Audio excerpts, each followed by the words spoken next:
세 가지 특검 법안 쭉 살펴보면 6개월에서 짧게는 5개월 정도 수사 기간이 걸립니다. 최대한 빠르게 최대한 성과를 내는 게 특검의 목표가 될 텐데 최진봉 교수님, 국민의힘에서는 이제 특검 후보를 추천할 수 없습니다. 민주당과 조국 혁신당이라고 하는데 듣기로는 인물난을 겪고 있다.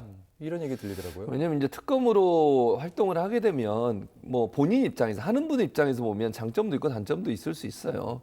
그래서 뭐 예를 들면 특검을 하게 되면 이제 인지도가 높아지고 이렇게 되는데 뭐 정치의 뜻이 있거나 활동할 수 있는 영역도 있겠지만 또 한편은 부담되는 부분도 분명히 있지 않겠습니까? 또 본인의 변호사 업무를 못 하게 되잖아요. 물론 뭐 특검 하는 동안에 뭐 수당은 받겠지만 그런 여러 가지 생각한다고 하면 사명감이 좀 있는 사람이 올 수밖에 없어요. 그러니까 그냥 뭐 내가 내 생활하는데 만족하는 분들 같으면 쉽게 하려고 하지 않죠. 예. 그게 이제 첫째는 인물난이 겪는 첫 번째 이유고요. 두 번째 이유는 이게 이제 검찰 출신을 가능한 좀 배제하려는 움직임이 있지 않나 하는 개인적인 생각이 있습니다. 이건 특히 제가 특수부. 예, 그렇죠. 이제 이런 분들 같은 경우는 관계성이 있어서 판사 출신이나 아니면 변호사 출신 중에 하지 않을까 하는 생각이 드는데 그래서 이제 그것도 사실은 이렇게 되면 좁혀지잖아요. 또 할 수 있는 사람들의 범위 자체가 풀이. 어떤 분들 얘기들 나오고 있습니까? 들으셨을 거 아니에요? 지금 제가 들은 사람은 없고요. 예. 아직은 없습니다. 추측하기로도 없습니다. 잘 모르고요. 어쨌든 제가 볼 때는 이제 그런 분들 이제 아마 제가 알기로는 판사 출신 쪽으로 좀 많이 알아보고 있는 것 같아요. 이게 아무래도 검찰 출신들을 조금 부담스러워하는 것 같더라고요. 제가 그냥 개인적으로 들은 얘기고요. 이건 네. 확정된 건 아니니까 네. 분명히 그렇게 말씀을 드리고 그래서 이제 쭉 선별을 하고 있는데 이건 뭐 원하더라도 예를 들면 민주당이나 조국혁신당이 요청을 하더라도 본인이 안 받으려면 못 하는 거잖아요. 결국은 그렇기 때문에 쉽사리 언급하기 좀 어려운 것 같고 그래서 이제 조율하는 과정에서 인물난을 겪는다고 보여져요. 그러니까 이게 특검이라고 하는 제 아까도 말씀드렸지만 개인 입장에서 봤을 때 이게 여러 가지 결단과 사명감이 없으면 하기 어려운 자리니까 그런 점에서는 좀 부담을 가질 수밖에 없고 또 좋은 분을 선택해야 하는데 그분이 만약 고사를 하게 되면 또 다음으로 넘어가야 되는 거잖아요. 이런 점에서 조금 시간이 걸리지 않을까 하는 생각도 드는데 그렇다고 시간 오래 끌지는 않을 겁니다. 왜냐하면 다음 달 초쯤에는 출범할 계획으로 지금 진행이 되고 있기 때문에 빠르게 지금 인선을 하고 있는 것으로 알려지고 있습니다. 알겠습니다. 최진봉 교수께 질문을 다시 한번 드리게 되는데 일단 세 가지 특검이고요. 최대 특검이란 말도 나오고 있고 수사의 대상이 국민의힘 인사들도 될 수 있다. 그리고 전임 정부의 국무위원들도 될 수 있다. 근데 특검 후보 추천에서 국민의힘은 배제돼 있다. 역대 이런 경우들이 많지 않았다. 최진봉 교수님, 국민의힘 내부에서는 볼멘 소리도 나오고 있습니다. 근데 국민의힘에서 그렇게 얘기하면 안 되는 게 드루킹 특검도 야당이 추천했었어요. 그 당시에도. 그러니까 특검 중에 정권과 관련이 있거나 그다음에 대통령, 전직 대통령과 관련돼 있을 때는 같은 정당에 소속된 곳에서는 추천을 안 했었어요. 일반적으로. 왜냐하면 그거는 공정성을 담보하기 위해서 반드시 필요하다고 생각합니다. 그래서 최근에 있었던 여러 특검들 중에도 예를 들면 뭐 드루킹 특검이 대표적인 사례인데 그것도 예. 사실은 이제 문재인 전 정권 관련된 부분이잖아요. 그래서 야당이 추천했었어요. 그 당시에도. 그러니까 이런 부분은 뭐 전혀 없었다 이렇게 얘기하면 안 된다고 저는 보고요.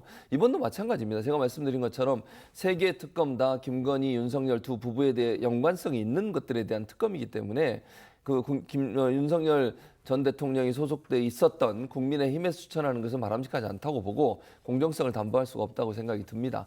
그리고 또 하나는 내란 특검 같은 경우는 국민의힘 의원들도 조사 대상이 될 가능성이 있어요. 지금 뭐 확정할 수는 없지만요.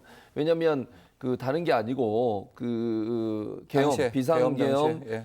해제 결의안을 통과시키기 위해서 국회의원들이 어려운 상황에서 다 국회로 모여들었잖아요. 근데 국민의힘 의원들에 대해서 당시 추경호 원내대표가 이곳저곳으로 옮겨다니면서 모이라고 얘기하는 바람에 혼란이 생겼는데 그 과정이 문제가 없는지 하는 부분을 들여다볼 겁니다. 아마.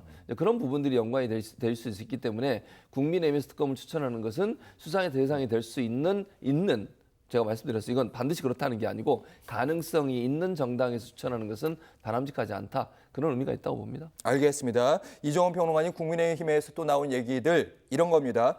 지금 3대 특검법 중에 의혹, 내란 특검이 지금 11개고요. 그다음에 김건희 특검이 의혹이 16개. 그리고 최상병 특검과 관련해서는 8개의 의혹들을 살펴보게 됩니다. 거기에다가 관련 사건까지 더 수사할 수 있게 열어놓은 부분이 있습니다. 과잉 수사 될 수 있는 거 아니냐, 정치 보복까지 갈 수 있는 거 아니냐, 이런 소리 어떻게 들으셨는지. 네, 뭐 그럴 여지를 배제하기는 어렵겠죠. 그리고 이제 조금 전에 이제 뭐 최진봉 교수님께서는 좀 이제 대답을 깊이 하셨지만 제가 보건대는 이번에 뭐 특검 이제 이 경우에 민변 출신이 그나마 좀 가능성이 높지 않나 이렇게 좀 생각을 하고요. 예. 뭐 아무래도 검찰 출신은 또 윤석열 전 대통령하고의 또 관련성이 뭐 직간접적으로 있을 수 있기 때문에 좀 배제할 수밖에 없고. 그러니까 판사 또, 출신인데 네, 또 판사 민변 출신 소속. 그러니까 예, 판사 한때. 출신들은 사실은 또 수사 경험이 없잖아요. 예. 그게 또 단점이에요. 그러니까요. 예, 그래서 뭐 이제 그 검찰 출신이라 하더라도 특수부하고는 좀 상관이 없는 그런 출신의 이제 변호사라든가 아니면 뭐 순수하게 변호사 출신을 이제 할 수도 있겠죠. 그래서 대략 그런 범주 역시 이제 약간 진보 성향의 이제 인물이 될 가능성이 이제 좀 높다. 이렇게 이제 봐야 될 것 같고요. 국민의힘은 사실은 여기 낄 자격이 없죠. 그러니까 만약에 여기 끼겠다 그런 의지가 있었다면 진즉에 윤석열 정권 때 사실은 뭐 이거 거부권 행사에서 되돌아왔을 때 재의결 때 찬성하고 이건 해야 된다라고 대통령하고 좀 다른 목소리도 내고 그랬어야 이제 하는 건데 그런 점에서도 지금 자격이 없는 그런 정당이다. 굳이 뭐 수사 대상인지 아닌지까지 거론하지 않더라도 그렇게 봐야 되고 대체로 이 특검법이라고 하는 것은 야당이 추진을 하잖아요. 주로 권력형 비리와 관련된 게 많고 그래서 지금 이제 갑자기 여당이 되긴 했지만 사실은 이 야당 시절부터 추진했던 거기 때문에 그 연장선에서 진행하는 게 지금 맞는 거죠.